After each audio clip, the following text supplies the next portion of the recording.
Welcome to my channel, The World of Science Fiction. Don't forget to like and subscribe to the channel. The air in the pit tasted like copper and sweat. Kyra's boots dragged through the dirt, leaving uneven tracks. Her right arm hung loose at her side, fist clenched, while the left, the space where her left arm should have been, ended in a scarred stump just below the shoulder. The crowd pressed against the rusted cage walls, inmates with faces like broken stone, all of them screaming her name like a curse and a prayer. The brute circling her had 4 arms, each one thick as a piston, skin mottled gray-green under the overhead floods. He grinned with too many teeth. Kyra's blue skin gleamed with dried blood, not all of it hers. She shifted her weight, favoring her left side out of instinct, compensating for the phantom weight that wasn't there anymore. The brute lunged. She twisted, felt the air crack past her ear as a fist the size of her head missed by inches. The crowd roared, "Show us the one-handed miracle!" She didn't give them the satisfaction of a smile, just kept moving, kept breathing, kept her eyes on the brute's center mass. He was stronger, heavier, but he was also cocky, and cocky got you killed. He swung again, a wide haymaker that left his ribs exposed. She ducked under, drove her fist into his kidney with everything she had left. He grunted, barely staggered. Wrong move. Should have gone for the throat. Before she could reset, 2 of his arms locked around her torso, lifting her off her feet. The air left her lungs in a rush. The crowd's noise became a distant hum. She thrashed, tried to twist free, but his grip was iron. He squeezed, and something in her ribs creaked. Above the cage, behind reinforced glass, Warden Greaves leaned forward in his booth. His smile was the kind that made you want to break something. Then she was airborne. Her back slammed into the dirt so hard her vision went white for a second. Dust filled her mouth. She coughed, tried to roll, but her body wasn't listening anymore. The brute's shadow fell over her, blocking out the lights. He reached down, lifted her by the throat with one massive hand. Her vision started to tunnel. She clawed at his wrist with her remaining hand, nails scraping uselessly against skin like old leather. The crowd's noise faded to a dull roar, then to static. A voice cut through the haze. "Let's make it fair." The brute paused, turned his head. Through the black spots crowding her vision, Kyra saw a figure step through the gate at the far end of the cage. Human, average height, lean build, grease smeared across his forearms and the front of his gray work coveralls. Dark hair, jaw tight with something that looked like anger but moved like resolve. Jack Rayner, one of the mechanics. She'd seen him before, always working on the cage hydraulics, the power feeds, the filtration systems that kept this godforsaken rock from cooking them all alive. Never said much, never looked at the fights, until now. He walked forward, empty-handed, and stopped a few meters from the brute. "I'll fight unarmed," he said, voice steady. "Make it fair." For a heartbeat, nobody moved. Then the guards started laughing, deep barking laughs that echoed off the stone walls. Up in the booth, Warden Greaves leaned into his microphone, grin widening. "Fine, mechanic." His voice boomed through the speakers, smooth and amused. "Let's see how fairness bleeds." The brute dropped Kyra. She hit the ground hard, gasped in a lungful of dusty air that tasted like rust and ozone. Her throat burned. Her ribs screamed. But she was alive, and that was more than she'd expected 30 seconds ago. Jack didn't look at her. He kept his eyes on the brute, hands loose at his sides. The brute cracked his knuckles, all 16 of them, and charged. Jack waited until the last possible second, then sidestepped, grabbed one of the brute's lower arms, and used the momentum to spin him off balance. It wasn't elegant, it wasn't even particularly effective, but it bought him 3 seconds, and in the pit, 3 seconds was a lifetime. The brute recovered fast, swung a backhand that caught Jack across the jaw. He went down, tasted blood, rolled to his feet before the next strike could land. The brute followed, relentless, all 4 arms moving in a blur of fists and elbows. Kyra pushed herself up on one elbow, watched through the haze of pain and adrenaline. The human was going to die. That much was obvious. But he kept moving, kept dodging, kept making the brute work for every inch. Why? She didn't understand, didn't want to. Understanding meant caring, and caring meant weakness. The brute caught Jack with an uppercut that lifted him off his feet. He crashed into the cage wall, metal rattling, Blood ran from his nose, his mouth. He spat, wiped his face with the back of his hand, and stood up again. The brute laughed, a wet, rumbling sound, and moved in for the kill. That's when the alarm went off. Not the fight alarm. The other one. The one that meant something in the mining shafts had gone wrong. Warden Greaves' voice crackled over the speakers, irritation replacing amusement. All hands to sectors 4 and 5. Structural collapse, move. The guards hesitated, looked at each other. The warden's voice sharpened. Now! They moved, fast.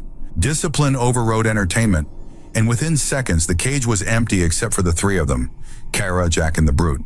The brute looked confused, looked up at the empty booth, back at Jack, then at Kara. Jack straightened, spat blood again. "We done here?" The brute's confusion turned to anger. He charged. Kara was on her feet before she realized she'd moved. Her body made the decision while her brain was still catching up. She threw herself between them, drove her shoulder into the brute's knee with all her remaining strength. His leg buckled. He went down hard, head cracking against the stone floor. Silence. Kyra stood over him, chest heaving, vision blurring at the edges. The brute wasn't moving. Might be unconscious, might be dead. She didn't care. Jack was staring at her. "Why?" he asked. She didn't answer. Couldn't. Didn't know. The alarm was still wailing. Somewhere in the distance, metal groaned and stone cracked. She turned and walked toward the gate. Didn't look back to see if he was following. He was. The guards grabbed them 2 hours later. Kyra was in the shower block, trying to scrub the blood out of her skin, when they came through the door.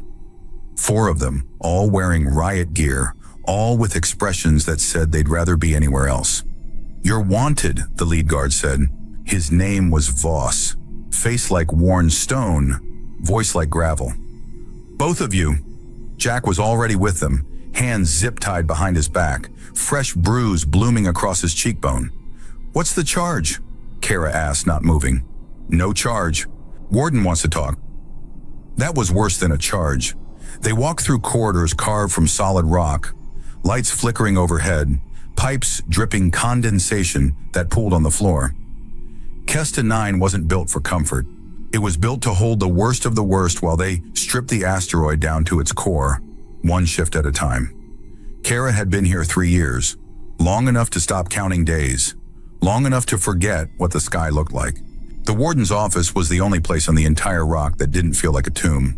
Carpeted floor, real lighting, a window, reinforced, triple-layered, probably cost more than half the inmates' lives combined, that looked out over the mining pits. Warden Greaves sat behind his desk, fingers steepled, watching them with the patience of a man who held all the cards and knew it. "Sit," he said. They sat. Greaves leaned back, studied them for a long moment, then smiled. "That was quite a show you put on." Neither of them spoke. "I've been running this facility for 8 years, Greaves continued. "You know what I've learned? Entertainment is currency. Give the inmates something to watch, something to bet on, and they're a hell of a lot easier to manage." He gestured at them. "You two. You're entertaining. The crippled alien who won't stay down. The human with a hero complex." The crowd ate it up. Kara's jaw tightened. Jack's expression didn't change. "So here's what's going to happen," Greaves said. "You're a team now. You fight together, train together, win together." He paused. "Or die together. I'm flexible." "And if we refuse?" Jack asked. Greaves' smile widened. "Then you're both reassigned to deep shaft maintenance. 12-hour shifts in 160-degree heat, breathing recycled air that's 50% rock dust. Most people last about 6 weeks before their lungs give out." He shrugged. "But hey, it's a choice."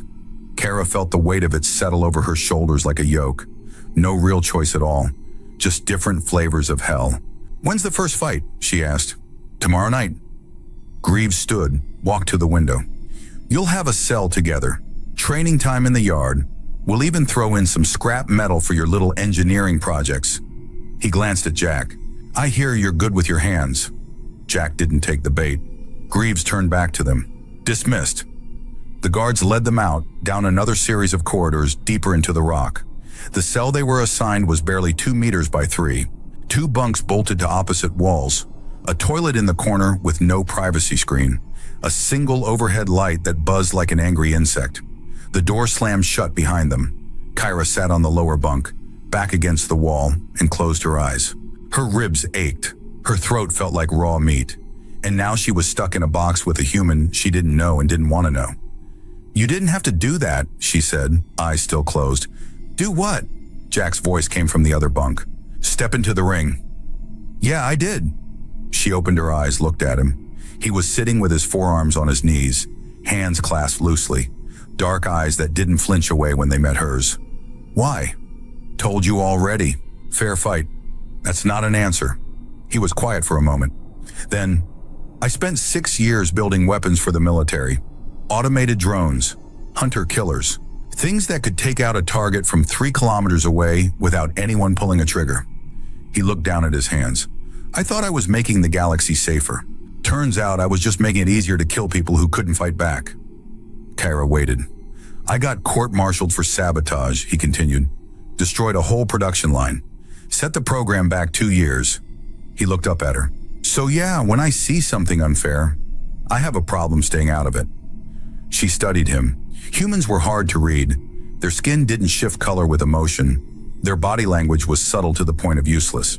But there was something in the set of his shoulders, the way he held his head, that felt honest.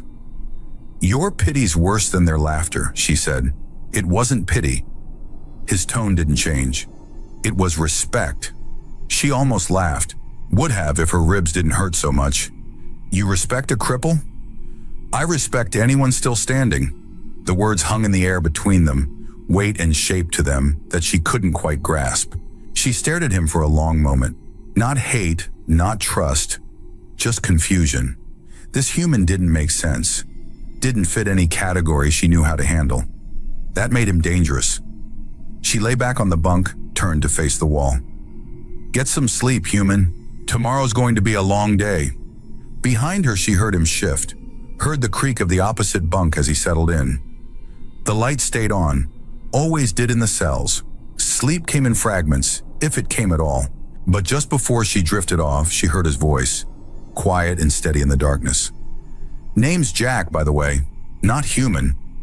She didn't answer, but she filed the name away, somewhere in the back of her mind where she kept things she wasn't ready to acknowledge yet. Training started at dawn. If you could call it dawn, on Kesta 9, time was marked by shift changes, not sunlight.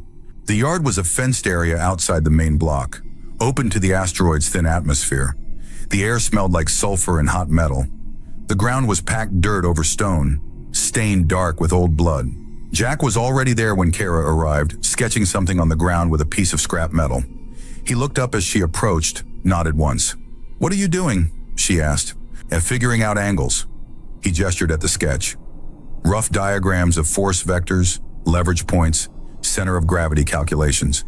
"You fight with your whole body, but you're compensating for the missing arm. Throws your balance off." She bristled. "I've been fighting like this for 2 years. I know how my body works." "I'm not saying you don't." He stood, brushed dirt off his hands. "I'm saying we can make it work better." "How?"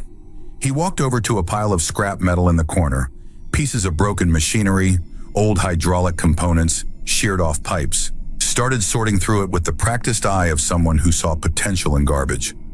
"Counterweight system," he said, picking up a length of curved metal, testing its weight.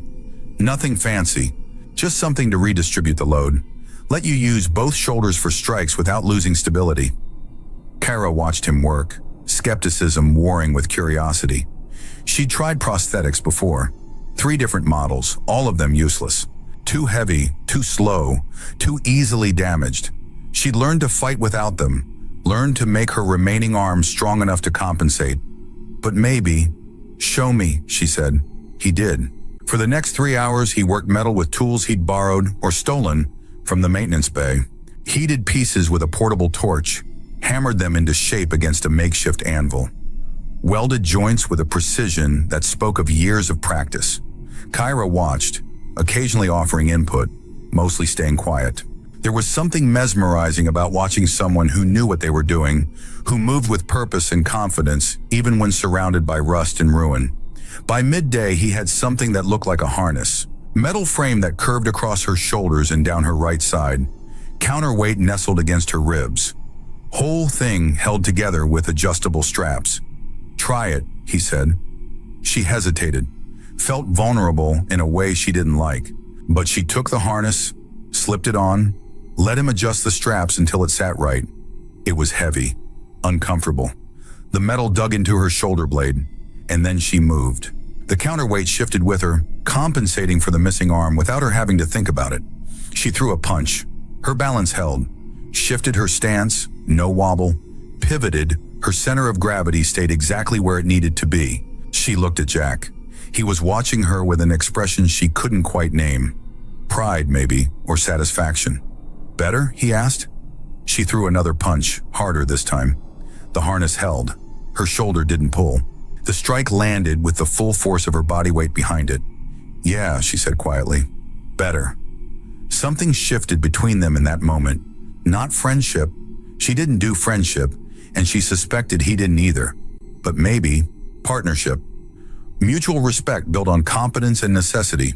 She trained for another 2 hours, getting used to the feel of the harness, learning how to move with it instead of against it. Jack watched, timed her strikes with a scavenged chronometer, made small adjustments to the weight distribution. They didn't talk much. Didn't need to. By the time the guards called them back inside, Kara's shoulders ached and her legs felt like rubber. But for the first time in 2 years, she felt balanced. That night back in their cell, she sat on her bunk and watched Jack sketch more diagrams on the wall with a nail he'd somehow acquired. Weapon mechanics, leverage calculations, strike patterns. "You don't belong here," she said. The words came out before she could stop them. He paused, nail hovering over the wall. "Then where do you think I should be?" "Anywhere you're not trying to save me." He looked at her over his shoulder, something sad in his eyes. "I'm not trying to save you. I'm trying to survive. There's a difference." She wanted to argue, wanted to push back, but exhaustion pulled at her like a tide. Instead, she lay down, turned to face the wall, and closed her eyes. "Jack?" "Yeah? Thanks. For the harness."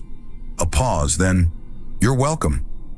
Sleep came easier that night, still fragmented, still haunted by dreams of the pit and the crowd and the feel of hands around her throat, but easier. And in the morning, when footsteps echoed outside their cell and Warden Greaves' voice crackled through the speaker mounted above the door, she was already awake.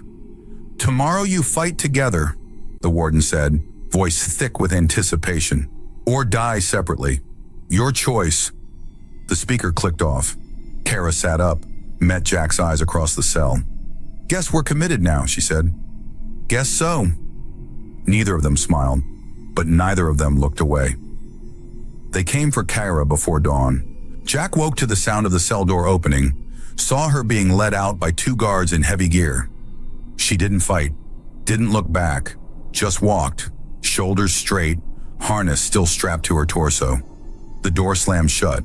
He waited. 10 minutes, 20. The overhead light buzzed. His heartbeat counted seconds.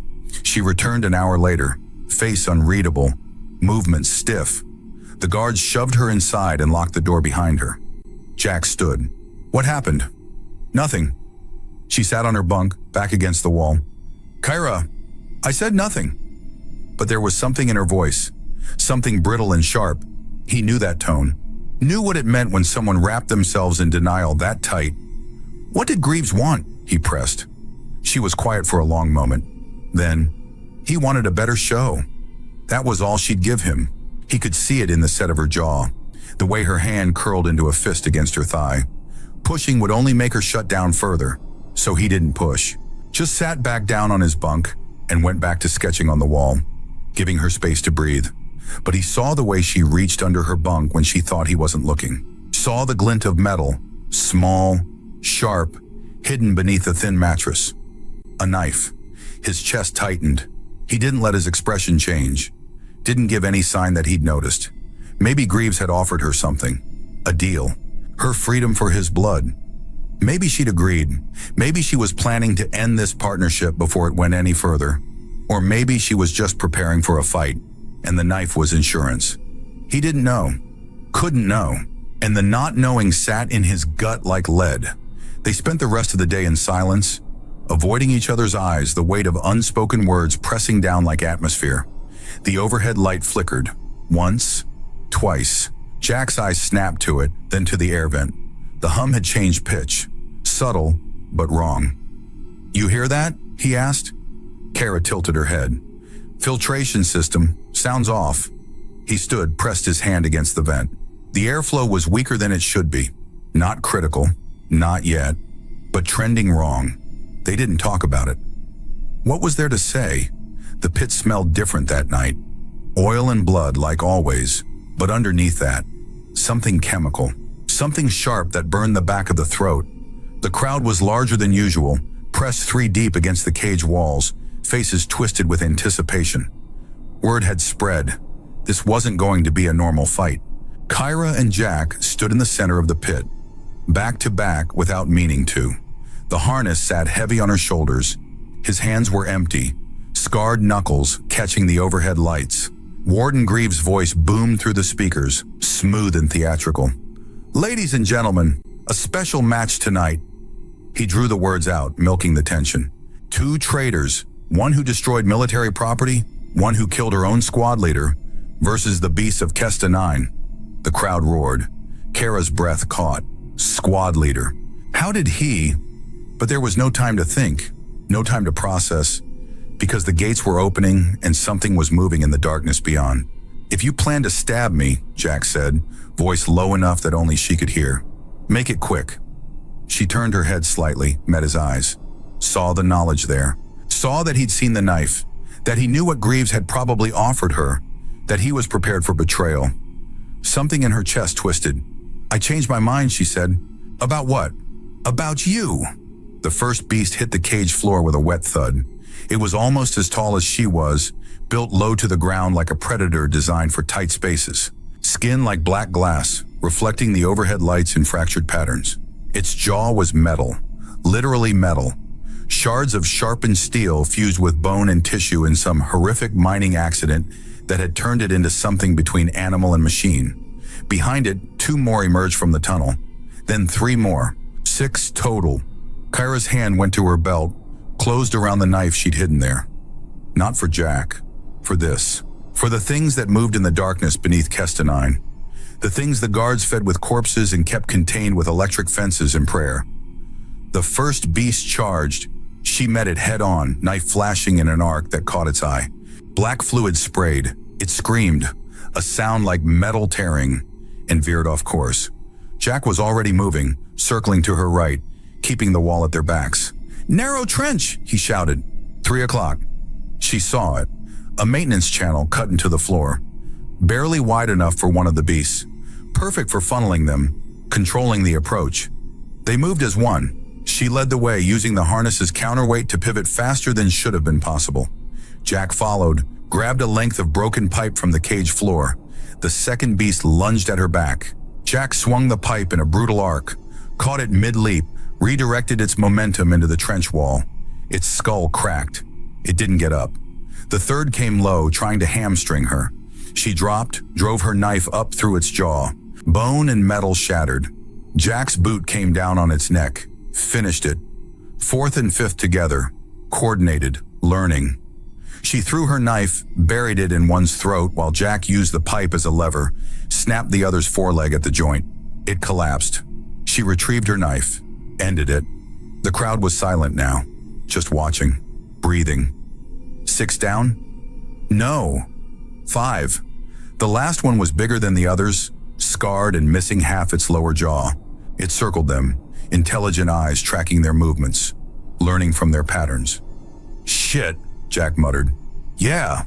It lunged with terrifying speed, jaws wide, going straight for Jack's throat.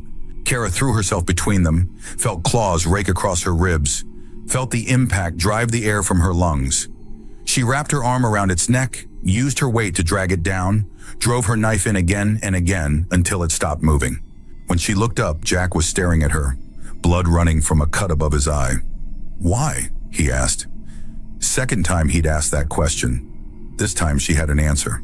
"Because you didn't leave me to die." The last beast twitched once, then went still. The pit was silent except for their breathing. Ragged, harsh, overlapping. Then someone in the crowd started clapping. Slow, deliberate. The sound spread, became a roar. Kara stood, helped Jack to his feet. His hand slipped from hers, leaving a smear of blood across her wristband. She looked down at it, dark red against blue skin, and felt something shift in her chest. Something dangerous and unfamiliar. Up in his booth, Warden Greaves wasn't smiling anymore. "What have you done?" His voice crackled through the speakers, confusion replacing authority. Kara turned to face him, lifted her remaining hand in a gesture that was part salute, part challenge. "He made the fight fair," she said, voice carrying across the pit. "So I finished it for him." She turned to the crowd. Hundreds of faces, all watching, all waiting. "You wanted blood?" She pressed Jack's hand to her chest, felt his pulse against her palm. Warrior's vow. The kind her people made when they chose their battle partners, when they decided that survival wasn't worth living alone. "Take mine too. We're done fighting your war." The crowd erupted, not in anger, in something else. Something that sounded almost like hope. Greaves' face went red. "Guards, secure them! Now!" But the guards weren't moving. They stood at their posts, weapons lowered, watching the pit with expressions Kyra couldn't quite read. Uncertainty. Maybe fear. Maybe something else. Above the chaos, an alarm started to wail, different from the mining alarms. Higher, more urgent.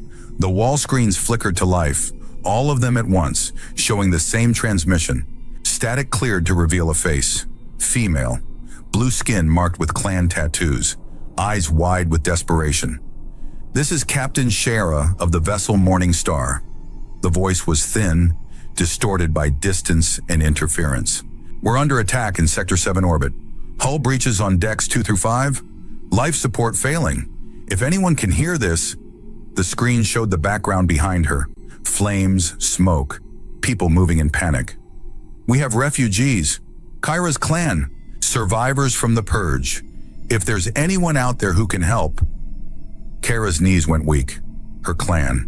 The same clan tattoos she wore on her shoulder. The same markings that said she belonged to something bigger than herself. She'd thought they were all dead. 3 years she'd thought she was the last one left. Jack's hand closed around her wrist, steadying her. "We have to go," she said. "How?" She looked around the pit, at the walls, the gates, the maintenance tunnels that led deep into Kesta 9's guts. "The hangar," she said. "There's a shuttle, old cargo hauler. They keep it in Dock 7 for emergency evac." "Can you fly it?" "No, but you can fix it." He stared at her. "That's a hell of an assumption." "You fixed me, didn't you?" Something passed between them, not quite a smile, but close. An acknowledgement of absurdity, of desperation, of the impossible thing they were about to try. The guards were moving now, finally breaking their paralysis. Greaves was shouting orders through the speakers, his voice shrill with rage. Kyra grabbed Jack's hand. "Run!" They ran. Through the gate, past guards who were too slow or too stunned to stop them. Into the maintenance tunnels, feet pounding on metal grating, breath echoing off stone walls. Behind them, alarm sirens wailed and voices shouted, and the entire facility seemed to convulse like a dying thing. Smoke started to fill the corridors. Thin at first, then thicker. Acrid, chemical. "Fire?" Jack coughed. "Worse, methane leak." Kara pulled him down a side passage. "Mining accident must have ruptured a pocket. If it reaches the smelting furnaces..." She didn't need to finish. They both knew what happened when methane met open flame in a confined space. They kept running, left at the junction, down 2 levels, through a door marked with warning signs in 3 languages, into a section of Kesta 9 that smelled like rust and old death. The bodies were still there. Inmates who'd tried to escape months ago, left as a warning, desiccated, frozen in their final moments of panic. Kara stepped over them without slowing. Jack followed, jaw tight, eyes forward. The hangar was at the end of a long corridor, sealed by a blast door that should have been locked. Should have been. Kara hit the manual override, and the door groaned open on protesting hydraulics. Inside, sitting in a cradle of rust and neglect, was the shuttle. Old military surplus, hull, pitted with micrometeorite impacts, engines dark and cold. It looked like something that had died years ago, and nobody had bothered to bury. "You're joking," Jack said. "You said you were good with broken things." He looked at her, then at the shuttle, then back at her. "If we survive this, remind me to work on your sense of humor."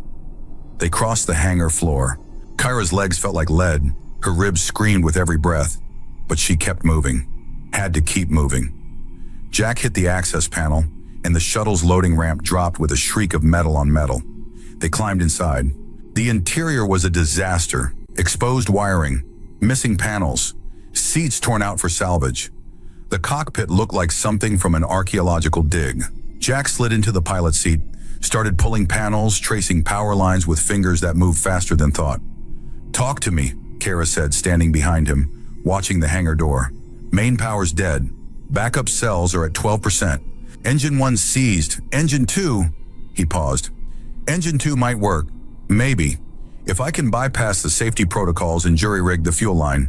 "How long?" 10 minutes. Maybe less if..." Gunfire ripped through the hangar. Bullets sparked off the hull, off the deck plating, off everything metal and unforgiving. Guards poured through the door, weapons up, faces twisted with fear and rage. Behind them, smoke rolled in like a living thing. "Less," Jack amended, hands moving faster. "Definitely less." Kara grabbed a piece of broken pipe from the floor, stepped to the loading ramp.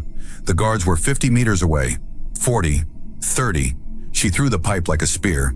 It caught the lead guard in the chest, knocked him back into the others. They stumbled, recovered, kept coming. Behind her, Jack was talking to himself, or to the shuttle, she couldn't tell which. Curse words in 3 languages, interspersed with muttered calculations.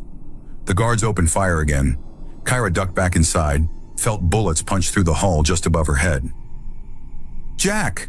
I know. A spark, a cough, then a whine that built to a roar as something deep in the shuttle's guts decided to live. Engine 2 ignited. The shuttle lurched, not quite lifting, but definitely moving, straining against its cradle. "Come on," Jack growled, hands flying over controls that were more suggestion than function. "Come on, you piece of..." The cradle released. They rose, slow at first, wobbling like a drunk trying to stand, then faster as the engine found its rhythm. The guards scattered. The hangar door, the blast door that sealed the facility from hard vacuum, started to close. "Not yet," Kara whispered. Jack's hands moved. The shuttle tilted, engines screaming, arrowing toward the narrowing gap. 30 meters. 20. "Hold on," he said. 15 meters. 10. They hit the gap sideways, metal screaming against metal, hull plates tearing free, sparks lighting up the void. Then they were through. Stars exploded across the viewport, cold and brilliant and infinite. Below them, Kesta 9 turned against the black, its surface pocked with mining scars and venting steam. Behind them, the Warden's Tower erupted in a fireball that lit up the asteroid's dark side. The methane had found its match. Kyra watched it burn, felt something in her chest uncoil. Freedom. She'd forgotten what it felt like. Jack's hands were shaking on the controls. "Where to?" She pulled up the navigation console, half broken, display flickering, and punched in the coordinates from the transmission. "Sector 7, and pray we get there before our fuel runs out." The shuttle turned, engines complaining but holding, and accelerated into the dark. They sat in silence for a long moment, watching Kesta 9 shrink behind them, watching the stars wheel overhead, watching each other peripherally, trying not to make it obvious. "Thank you," Kyra said quietly. Jack didn't look at her. "For what?" "For not asking questions." He nodded slowly. "You would have told me when you were ready. What makes you think I'm ready now? You're still here." She thought about that, about the knife under her bunk, about Greaves' offer, freedom for betrayal, about the moment in the pit when she'd chosen to stand between Jack and the beast instead of letting it tear him apart. The hull groaned. A rivet popped somewhere deep in the structure, distant but audible. "He offered me a deal," she said. "Said if I killed you in the ring, he'd commute my sentence." Jack's hands tightened on the controls, but his voice stayed level. "Why didn't you?" "Because you didn't deserve to die for my freedom." She paused. "And because I'm tired of being alone." The shuttle shuddered. Warning lights flickered across the console. Fuel reserves dropping, hull integrity compromised, life support running on borrowed time. "How long do we have?" she asked. Jack studied the readouts. 4 hours, maybe 5 if we cut life support to minimum and pray the seals hold. "And Sector 7? 6 hours at current speed." Mathematics had never been her strong suit, But even she could do that calculation. They were going to run out of fuel before they reached the morning star, going to drift through the black until their air ran out or the cold took them. "We're not going to make it," she said. Not a question, just acknowledgement. "No." Jack's voice was quiet. "We're not." She should have felt fear, should have felt regret, but all she felt was a strange, hollow calm. They'd escaped Kesta 9. They'd survived the pit, the guards, the beasts, the explosion. They'd made it farther than anyone had a right to expect, and they'd done it together. A spark arced across the console, small, blue-white, gone in an instant. Jack's hand shot out, killed the power to that section before it could spread. "Electrical fire?" Kyra asked. "Short in the secondary systems. We're fine." His voice was steady, but his jaw was tight. The hull creaked, metal expanding, contracting, protesting. "I killed my squad leader," she said suddenly. The words came out before she could stop them. Years of silence breaking like a dam. "That's why I was on Kesta 9. Jack waited. She closed her eyes. Saw it all again. Not words, but images burned into her mind like scars. The facility. Concrete walls. Her squad leader's hand raised, giving the order. A child's silhouette in a doorway. Small. Frozen. Blue skin like hers. Her weapon rising. 3 shots. Center mass. Her squad leader dropping. "Mutiny," she said, opening her eyes. "They called it mutiny. Cut off my arm. Sent me to the pit." Jack's hand found hers in the dark. "You did the right thing." She wanted to argue, wanted to push back, but she was too tired and they were too close to the end. The temperature gauge dropped another degree. Life support compensating. Barely. Instead, she moved to the co-pilot's seat, strapped herself in, and watched the stars drift past. Time crawled. The fuel gauge dropped. The hull groaned and creaked around them, protesting the vacuum's embrace. A warning beep. Oxygen recycler cycling irregularly. Jack adjusted the flow manually, watched the gauge stabilize. For now, Jack kept his hands on the controls, kept adjusting their trajectory with micro bursts from the dying engines, squeezing every last kilometer out of their remaining fuel. "Tell me about Earth," Kyra said. Needed something to fill the silence. Needed to hear a voice that wasn't the shuttle's death rattle. "Earth?" Jack smiled slightly. "Haven't been there in 10 years. Might not even recognize it anymore." "Try." He thought for a moment. "It's blue. That's the first thing you notice from orbit. How blue it is. Oceans covering most of the surface. Clouds swirling white against the water." His voice softened. "I grew up near the coast. Used to watch the waves come in, watch the sun set over the horizon." He paused.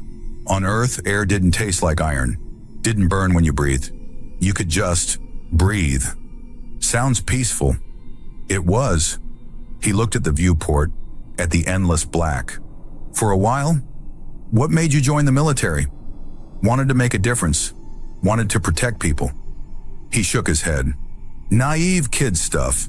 Didn't realize that protection meant building better ways to kill, that security meant making sure we could strike first and ask questions never." "That why you sabotaged the program?" "Yeah. Saw the specs for the new generation of hunter-killers.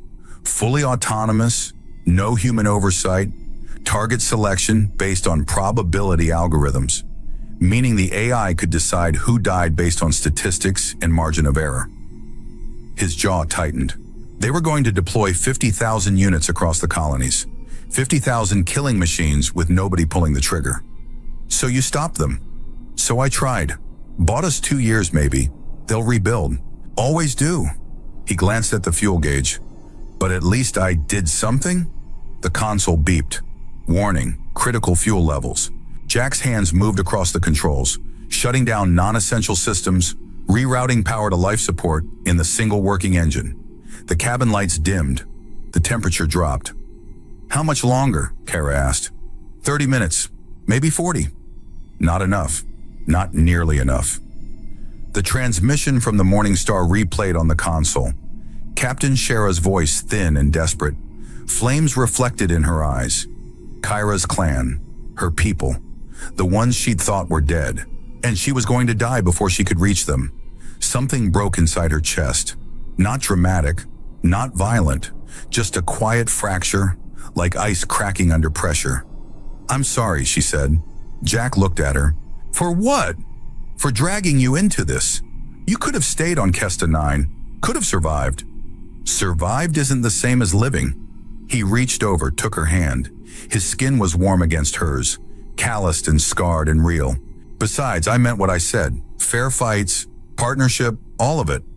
She held his hand, felt his pulse through his palm, and wondered when this human had become someone she couldn't imagine losing. The fuel gauge hit 0. The engine coughed once, twice, then died. Momentum carried them forward, but they were slowing, bleeding velocity to the vacuum's friction. Jack pulled up the navigation display. They were still 3 hours from Sector 7. 3 hours they didn't have. "We could suit up," Kara said. "Use the emergency beacons. Someone might pick up the signal." "In this region?" Jack shook his head. "We're in deep space. No shipping lanes, no patrol routes. Nobody comes out here unless they're running from something. So we just wait? We wait." She thought about that, about dying in a broken shuttle with a human she'd known for 3 days, about never seeing her clan again, never knowing if they survived, about all the things she'd never said and never would. "Jack? Yeah? I'm glad it was you." He squeezed her hand. "Me too." They sat in silence, watching the stars, waiting for the end, and then the scanner lit up. A contact. Close, moving fast. Jack leaned forward, studied the display. "That's not possible." "What?" "There's a ship. Big one. Military configuration." He pulled up the details, frowned. "It's broadcasting a distress response beacon. They picked up our emergency signal." Hope flared in Kyra's chest, sharp and painful. "Can we hail them?" The comm system flickered, sparked, came partially online. Static filled the cabin, then a voice, faint but clear. "Previous refugee vessels denied entry. Warning shots fired. Repeat. Tarsus Station is not accepting." The transmission cut out. Archive broadcast. Old news. Bad news. Kara's jaw tightened. "They're turning away refugees." "Everywhere, sounds like." Jack pulled up the navigation data. Tarsus, Helion Gate, New Carthage. Every major port in this sector has refugee restrictions. So even if we reach the Morning Star, they have nowhere to go. He met her eyes. "We escaped one prison to find another." The fuel gauge blinked. Warning, critical. "Morning Star, this is Shuttle Hotel 7 requesting immediate assistance. We're dead in the water and running out of air. Do you copy?" Static. More static. Then, "Hotel 7, this is Morning Star. We copy. Hold your position. We're coming to you." Kara felt tears prick her eyes. She blinked them away, throat tight.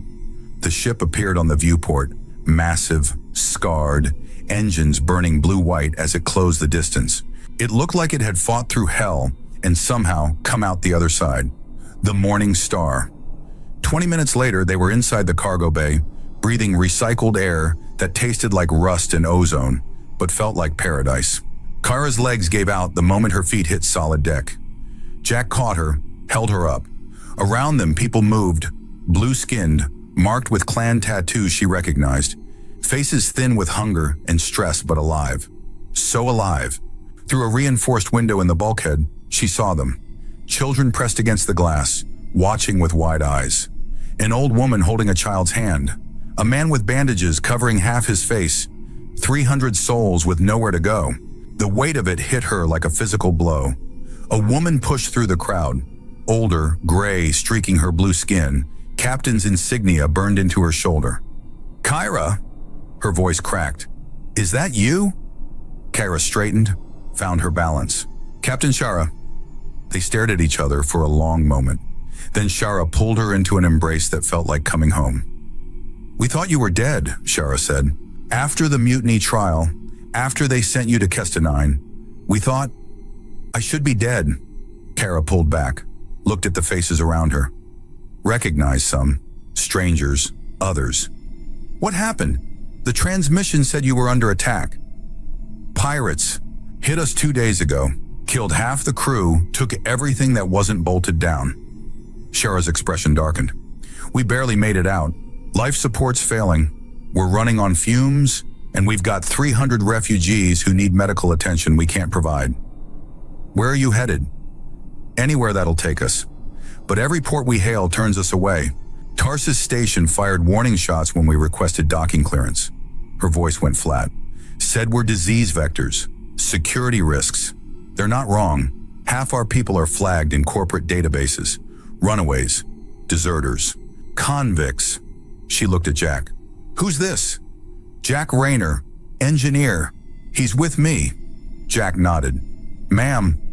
Shara studied him for a moment, then seemed to make a decision. We could use an engineer. Ours didn't make it through the attack. You any good? Good enough to get us here. Then you're hired. She turned to the crew. Get them to medical. Get them food. Someone find me a damage report. The next hours blurred together. Medical checks, debriefings.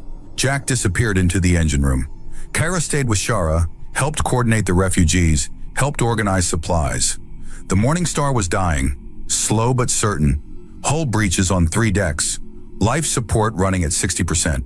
Water recycling offline. Food stores depleted, and 300 people who needed all of it.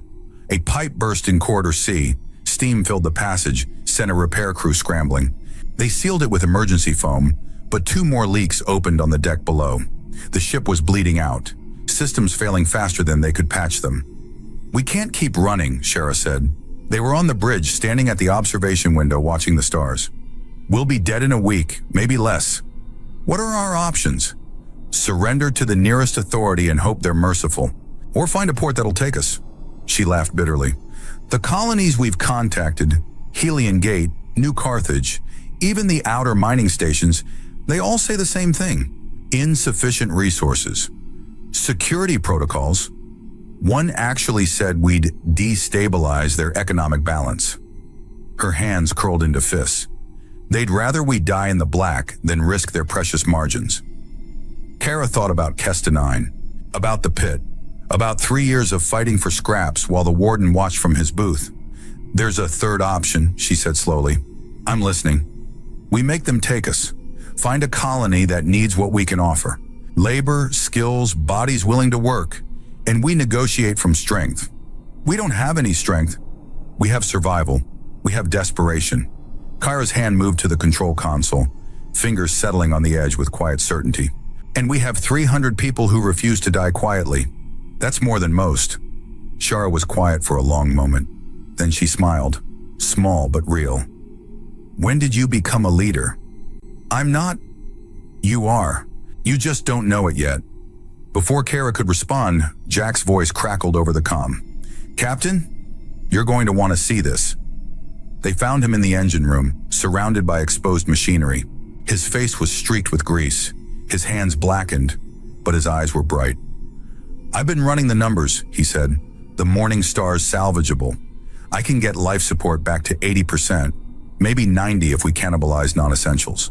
Water recycling will take longer, but it's doable. How long? Shara asked. 3 days, maybe 4. That's... Shara stopped, recalculated. That's impossible. Yeah, well, he looked at Kara. I specialize in impossible. Something warm bloomed in Kara's chest. Pride, affection, things she'd forgotten how to feel. Over the next days, the Morning Star transformed. Slowly, painfully, but transformed. An explosion in the water recycling bay. Small, contained, but it cost them 6 hours. Jack worked through it, covered in chemical burns, refusing to stop. A bulkhead seal failed. Emergency crews shorted up with scrap metal and prayer. The ship kept bleeding, but slower now, manageable. Jack worked 18-hour shifts, teaching the crew how to jury-rig failing systems. Kyra organized the refugees, set up work details, gave everyone purpose. They found a rhythm. Not peace. There was too much damage for peace, but something close. Community, purpose, hope. On the 4th day, they picked up a transmission, a colony on the edge of map space, calling for workers. Good pay, legal status, no questions asked. It felt too good to be true. Probably was, but it was a chance. Shara set course. The Morning Star limped forward, engines held together with hope and spite in Jack's engineering genius. Kyra found him on the observation deck that night, staring out at the stars. She sat beside him, shoulder touching his. "Thank you," she said. "You keep saying that." "I keep meaning it," he smiled. "We make a good team." "Yeah." She thought about the pit, about the harness, about the moment she'd chosen to save him instead of herself. "Yeah, we do." They sat in silence, watching the stars burn like fresh scars across the black. Below them in the cargo bay, 300 voices rose in song, clan hymns that spoke of survival and loss in the long journey home. Above them, the colony's beacon pulsed steady and bright.